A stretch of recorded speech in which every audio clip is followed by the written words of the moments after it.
There's a power in your soul. Ooh, and you act like you don't know. Please free yourself, don't fear, let that magic show. So be true to yourself. There is something to be.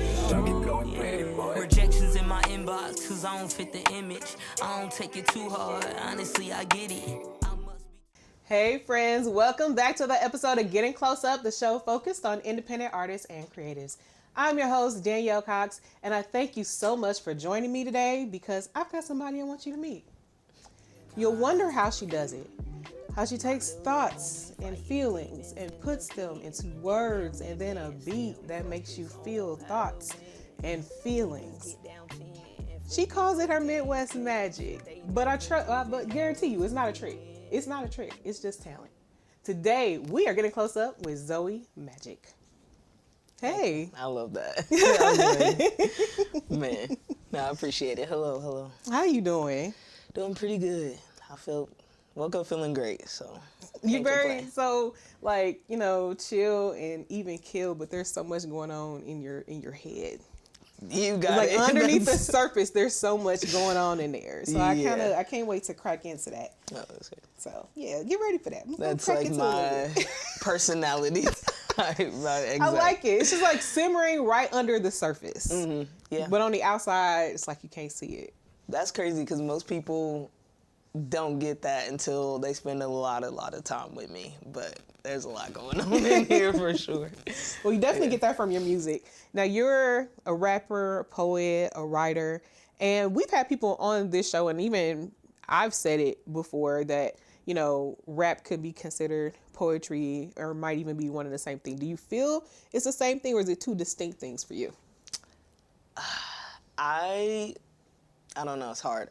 Originally, I felt like they're the same thing, and I didn't see a distinction between them. And as I started to like do more music and put myself out there, I felt like it was important to make that distinction and like communicate to people that like, first and foremost, I'm a writer, I'm a poet. I'm rapping over a beat, but writing is the main thing, and I am very poetic in my approach. So I think now the way I see it, there is a difference, especially with how hip hop and rap has grown from when I first started listening to it to now. Yeah. It's like, there's a lot less poetry in it. So like, I really try to communicate that I am a rapper and a poet. So. Yeah, because poetry, like, not that rap doesn't have structure, but it has a different kind of structure, you know, and it's like more documented, and you know, we learn about haikus and things like that in school. So I get how it would be the same, but when I listen to your music, I said, oh no, there's two distinct voices happening here. There's two distinct sides and voices. So how do you decide what is going to be presented poetically and what's going to be presented as a rap? And have you noticed the difference in when you're writing a rap versus when you're writing poems? That's a great question. Yes, like you're spot on. There definitely is a difference that I'm not intentional about. Like I don't really go into songs like, I want this to be a poem or more poetic or this more rapping. But when it happens, like when I'm listening to the song and it takes me wherever the instrumental takes me and I start, it's pretty easy for me to like realize, oh, okay, this is where my heart is leading, more like a poetry voice instead of like a rapping voice. And it kind of, I don't know, I definitely, when I do realize that I may be more on the poet side of things, like you said, the structure starts being a little bit more important. Like when I'm rapping, I'm kind of just, I don't really count bars or like think about rhyme schemes, stuff like that. But if I realize that's kind of where like my spirit is taking me to the poetry side, I start to get a little bit more thoughtful and intentional, like about my approach and my voice and things like that. But yeah. I don't know if I answered the second question. I'm No, sorry. you did. Because too, you mentioned something, and I think we talked about this before. That the one thing that does stay true is there is a spiritual connection in line, regardless of how you're presenting it, and regardless of what it is that you're talking about. You're very connected to what it is that you feel and what you feel like your purpose is in giving that message. Yeah. So did that take a while to develop, or has that just always been rolled into it? I think it's always been rolled into it, even when I didn't realize it. I started writing probably first grade, like end of kindergarten almost. I mean, like you just learned how to write. Exactly, and it's funny because I learned how to read and write, and immediately wanted to like rhyme words and Wow. like be creative with how I'm putting them together. And initially, that's all that it was like spirit-led, emotion-led. If I'm feeling something and don't really know how to communicate it, I'm writing it down. When I look at like my journals from elementary school, it's Cool to still have those. it's amazing. It's great. Like I can't believe some of the things my brain was thinking about or doing and stuff, but it was all just super raw emotion, super, I'm just going in the direction that I felt that day. And then as I grew, I definitely like thought more about things and like, okay, what is the message? It became not just about like me and my feelings, but how do I want them to be received, or like what lesson or feeling or thought do I want the listener to have? But it's still always focused on like the space I was in at that point. And so it's always very much been like a connection with my spirit, and just kind of like, I knew my gift wasn't mine per se, like it was given from God. And that was something that I've always believed and was implemented from day one, you know, like I mean, birth. like, you literally, those kids wasn't even coloring in between lines, and you sitting here intentionally rhyming words. No, literally, yeah. You know what I'm saying? Like, So- that's a lot. Like, as a parent, I would have looked at that and be like, what is going on here? That is, like, Yeah. you couldn't call it anything else but divine. Like, And that's crazy. it's crazy you said that, because I think that's what made me continue, is people like my mom, my older sister, like they made sure to let me know these things. Like, what you're doing is not necessarily normal. You know what I mean? And so like I always was being told like how magical and special. Magical. Yeah, literally. There's that word So, again. Yeah. So like I just wanted to, as I got older, make sure I always kept that in mind and never forgot. It's easy to be like, oh, wow, I just did this thing. This was so fire. I can't believe I'm this cold and all this. But it's like, and I say that in my raps. I'm Hey, you definitely should. braggadocious. You should. But I think why I'm so braggadocious is because I know I'm just a vessel. Like, I know where the actual, like, source and the gift is coming from. And so I make sure I always keep that in mind. Really. I mean, if water bottles can talk about having water from an excellent stream, certainly you can too. Preach. Literally. Why can't you say it? Man, you know what I'm saying? I Y'all might boasting have to about take water. I'm boasting about a gift. Literally. Okay. Literally. And it's really, we were talking a little bit more, and I was getting to know more about you, because you really, like, this is your branching out moment right now. And I Very love much. being a part of this, so thank you so much for agreeing to do this.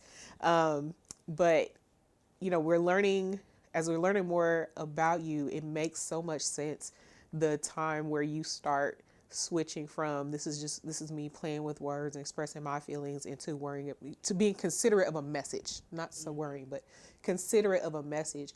You work with youth and high risk youth specifically. So we were talking about the messages in music currently and how important it is for you to be able to find those feelings and help them understand it. So talk to me a little bit about how intentional you are, the patterns that you see in music that help you do that. With something interesting that happened the past like couple of years. I usually work with like high school and up as far as the age range, or if I am working with younger kids, like you said, they're higher risk, so they are a lot more mature and have certain life experiences that your average like 12-year-old won't have. But this past year, I worked as a 7th grade teacher, and what was interesting is I would, talk to them about music and like beginning of the year stuff, get to know me, get to know you type of thing. And they would, name some of their artists. And I found myself like, I had some of the same favorite artists, and I found myself almost like a parent listening to those songs like, Wait a minute. They heard this, like, and it's songs I listen to on the regular, but never thought about like, oh, they're hearing this and what's behind it. And it didn't necessarily make me stop like talking about certain things or cussing or things like that, but it did make me a little bit more intentional. Like, I want to share my music with them, like they're already listening to the Kendricks and the Tylers and stuff, so they're hearing explicit language, but how can I still make it digestible and not let that get in the way of the lessons I want them to receive? And you don't want it to feel preachy, so it's got to come in a vehicle that makes sense. Literally. So I started to really think more about that, like how to preach essentially, but not feel like they're being preached to. Not being talked at. Exactly. And then that type of, when it comes to sharing my own music, I don't have that same reserve with like the older kids I work with, or like high risk youth and things like that, because they're already listening to stuff that's like it's already there. Yeah, that bridge is passed. Literally. Yeah. So what I do like in that regard is I try to find the messages in the music, even if the rapper didn't have a message he wanted to deliver. He may not even realize like those 2 bars you just said could be seen as negative or a bad thing, but when I bring it up to the youth I work with and talk about it with them, I'm coming from a perspective of like, how does this apply to you and your life, and what are like the things you can gain from it, essentially, even if it isn't the words are telling you a positive thing. What can you find? What can you find? Apply, what can you get out of it? And that's the beautiful part about, the way that you see words, and you've been seeing words a certain way, like since you were very, very young. And so you can kind of wordsmith those around into, like that's really awesome. And kids need that more. Younger people need that a whole lot more, especially once we're at risk. So I applaud you and I give you kudos for like, not that you did it to be that, you know what I'm saying? But I feel like more creative minds need to be in that space. Agreed. For Thank that you. reason, because it's just different ways that a creative's mind moves. And some of these young people are creatives and don't know it. And part of the reason why they are having a hard time is because they have no outlet. Literally. When you think about some of the things that they were doing that were illegal, it takes a lot of creativity, a lot of intelligence to do some of the things they were doing. You creative, just put that over here, boo boo. Literally. Put that over here. So I try to use art and music to like get them to see what they've always been seeing, but just with a different twist to it, essentially, That's awesome.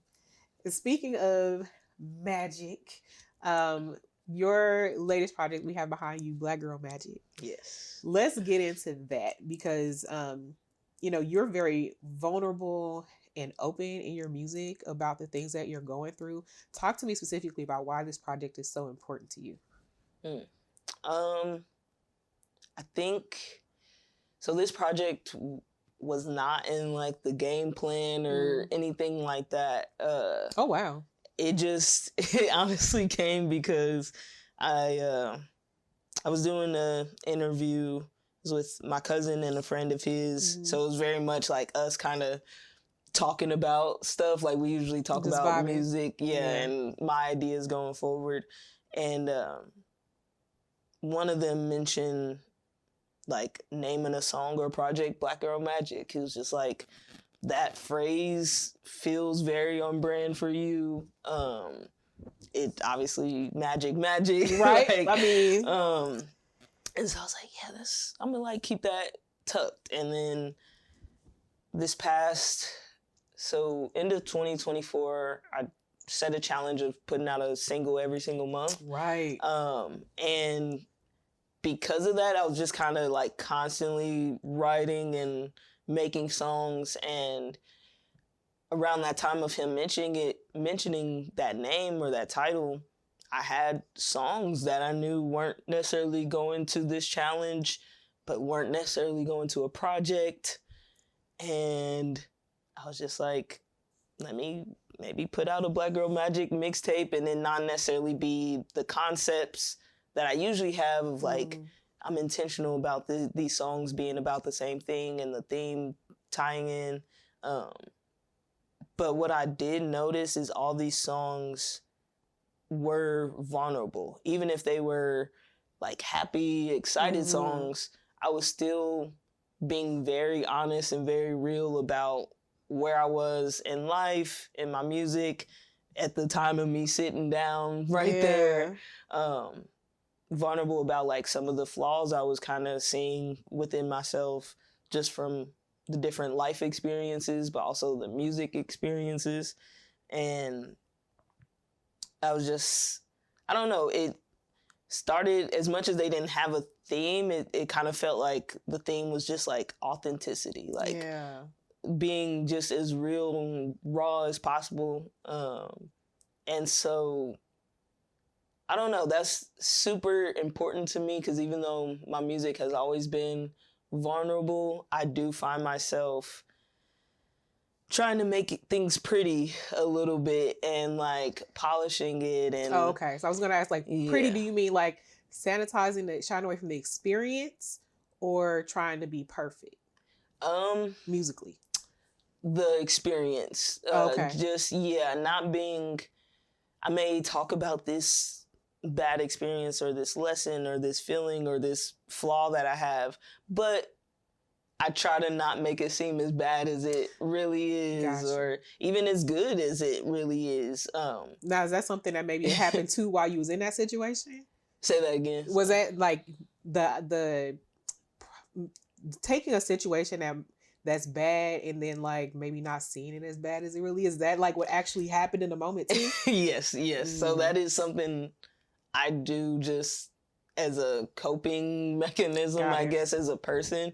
And so that was kind of what was happening in my life right now at that time. And I mean, still right now, is like uncovering these layers that I didn't even realize I was putting on, because they were still vulnerable. Like they were still, you could still see through them. I was still a pretty open person. I never shied away from being like, I need to improve in this, or I'm good at that and stuff like that. But I realized I would make it just clear enough for people to be connected, but not you aren't going full clear. out. Yeah.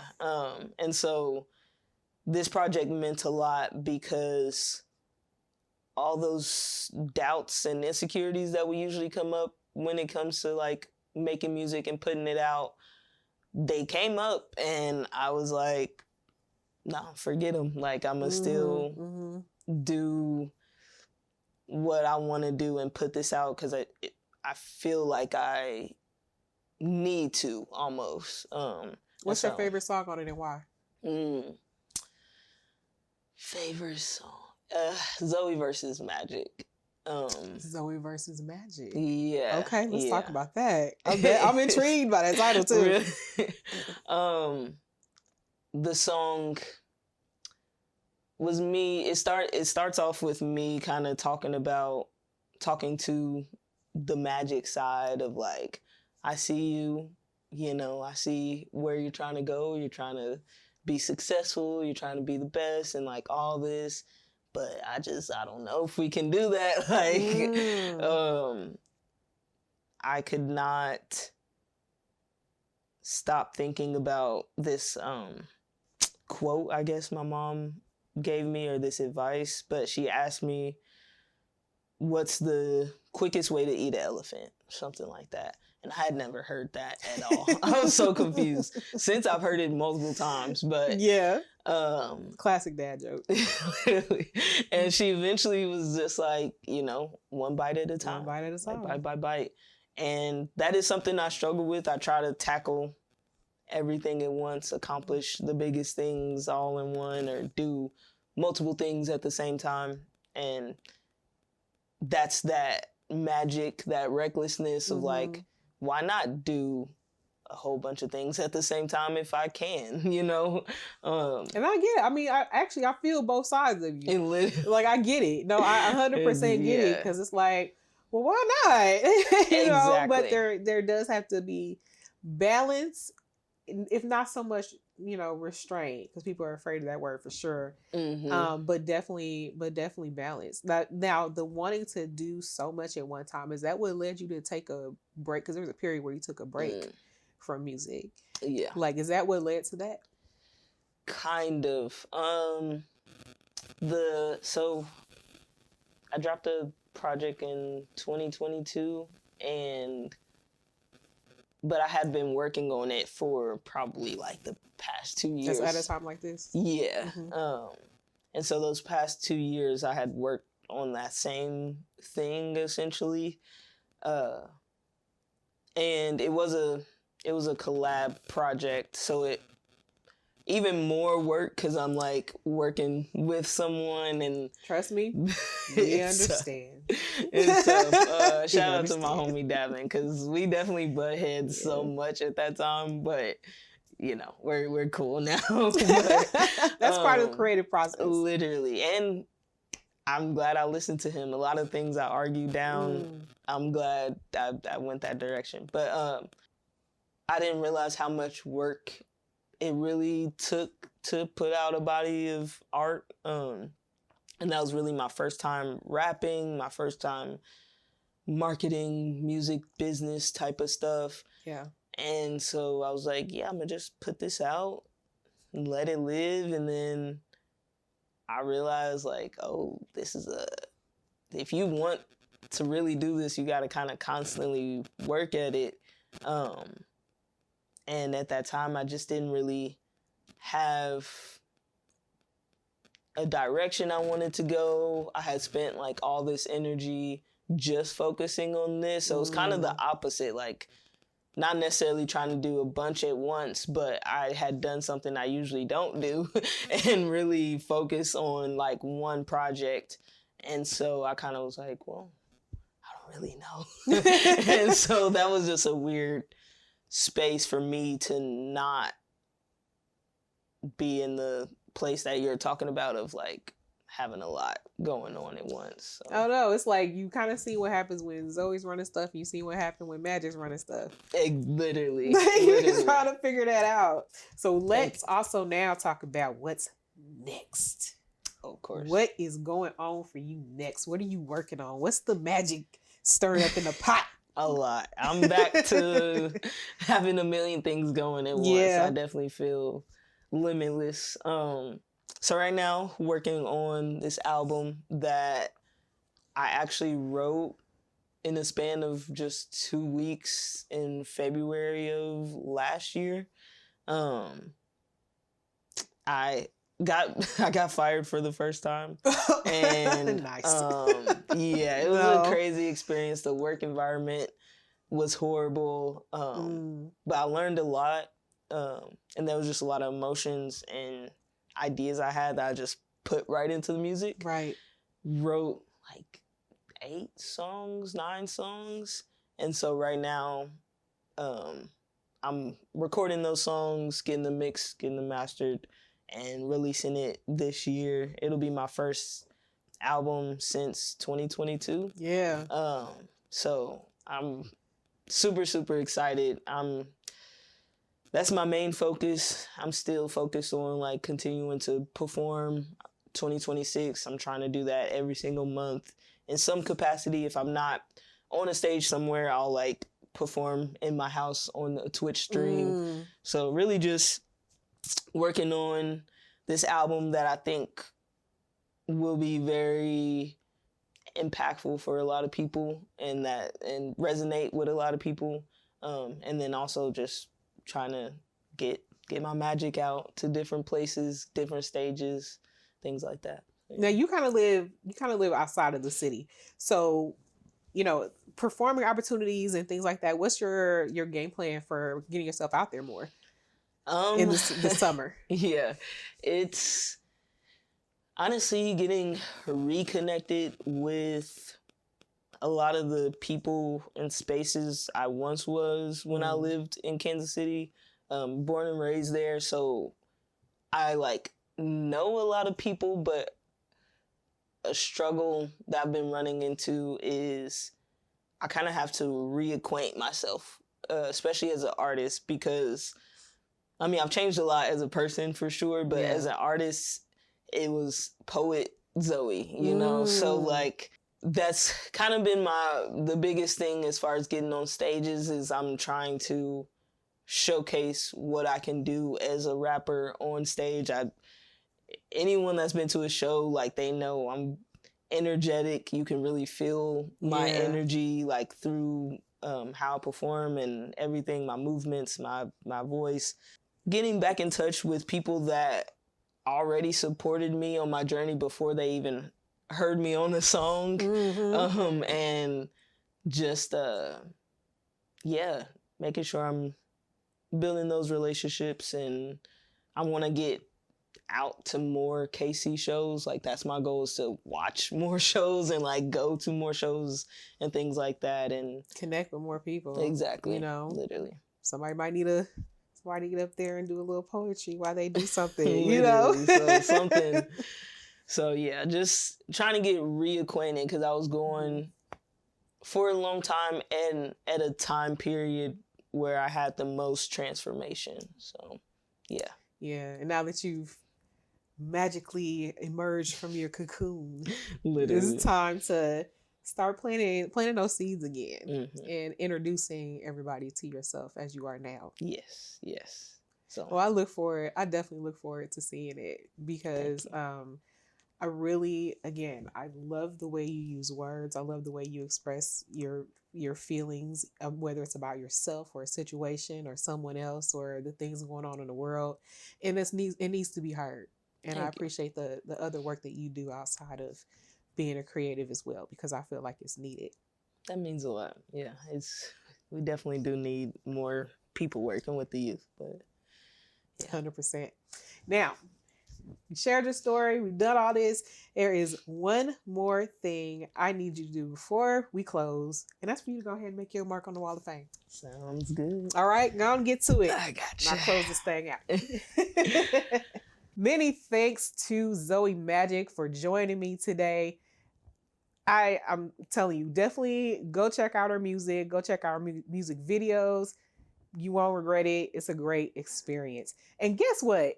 New episodes of Getting Close Up air now every Friday. You can catch us every week here on our YouTube channel at 7 p.m. And then also we release an extended version of the episode of the full interview via streaming platforms. That's on all streaming platforms. If you are a creative and you have a story to tell, go ahead and hit us up on our website at thesaint.com. Find the GCU tab and then click on the guest request form and you could be a guest here in the purple chair. I would love to see you. Thank you guys for watching. You are the best part of all of this. And I'll see you again soon for another close up. I'll be checking for you. Bye.